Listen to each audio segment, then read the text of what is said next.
Lord, I know good things will happen today. Lord, thank you for today. Thank you for another day. Maraming salamat sa bagong pagkakataon na ibinigay niyo sa akin. Maraming salamat, Lord, kasi alam ko maraming magandang pangyayari ang mangyayari sa araw na ito. Alam ko na puno ng pagpapala ang araw na ito.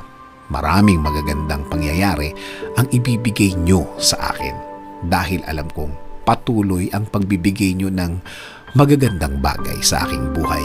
Mas maayos at mas tama kesa sa mga nagdaang mga araw. I am giving and submitting everything to you, Lord. Ikaw na ang bahala sa aking araw-araw. Patuloy mo akong i-lead sa aking buhay. Patuloy mo akong bigyan ng guidance. Alam kong patuloy mong ilalagay ang mga bagong opportunity sa aking buhay, Lord.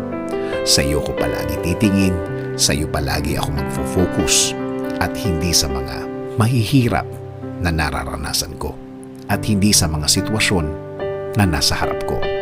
Sa mga bagay na kung iisipin ko, Lord, ay malulungkot lang ako at iisiping bumigay. Again, Lord, I declare this will be a good day today.